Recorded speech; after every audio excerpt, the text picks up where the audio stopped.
Bonjour, aujourd'hui nous allons parler retraite et d'une façon inhabituelle. En effet, la question de la préparation à la retraite par l'épargne est souvent très mal posée et vous allez vite comprendre pourquoi. D'abord à propos de l'âge. C'est en 1950 que l'âge de départ en retraite a été fixé à 65 ans. Mais il faut savoir qu'à ce moment-là, l'espérance de vie était de 64,7 ans.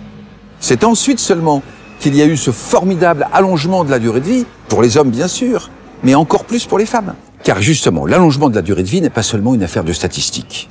Avoir 65 ans en 1950, c'était être vieux, on était usé. Et ce qu'a produit la fantastique élévation du niveau de vie, c'est justement d'avoir ajouté une nouvelle tranche de vie, le fameux troisième âge, entre la vie active et la vieillesse proprement dite.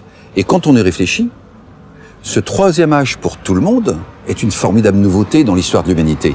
Une période où l'on n'est plus tout à fait jeune, mais pas encore vieux non plus, et où on veut profiter de la vie. Plus calmement, certes, mais en profiter. Et la vieillesse, elle, a été retardée, elle est devenue le quatrième âge.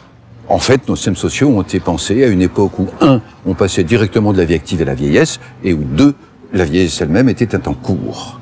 Si l'on voulait construire un nouveau système dans lequel on tienne bien compte de ces deux phases de la vie, il faudrait que nos dirigeants aient une sacrée dose de courage intellectuel et pas mal d'imagination. Bref, ce n'est pas pour tout de suite. Je vais donc me limiter à ce que chacun peut faire concrètement. Quand on dit épargner vers la retraite, est-ce qu'il s'agit du troisième ou du quatrième âge?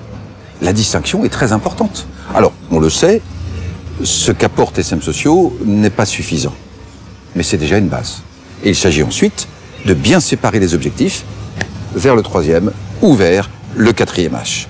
D'abord le troisième âge, qui suit immédiatement le départ en retraite. On est encore en général en assez bonne santé, et on a ce luxe étonnant du temps libre. C'est là qu'il faut des revenus en plus. Qu'on ait envie de se cultiver, de voyager, de passer plus de temps avec sa famille et ses petits-enfants, ou de participer à des activités caritatives ou éducatives, de toute façon, il faut plus de revenus en plus. Et si on se dit qu'on aura 10 ou 15 ans devant soi, l'objectif d'épargne est plus facile à organiser. Comment se préparer 500 ou 1000 ou 2000 euros par mois pendant 10 ans. C'est d'autant plus facile à organiser, surtout si on s'y prend le plus tôt possible.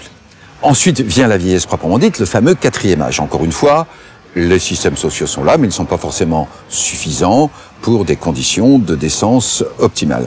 C'est là que l'épargne peut préparer des revenus en plus, soit pour payer une maison de retraite, soit pour rester chez soi, mais avec accompagnement médical, etc., ce qui coûte assez cher. Alors de deux choses l'une, soit vous avez encore du capital, soit vous êtes propriétaire de votre logement et vous pourrez le vendre en viager, ce qui est une formule aujourd'hui bien rodée et qui va se développer de plus en plus parce que de toute façon, on sera de plus en plus nombreux à être vieux.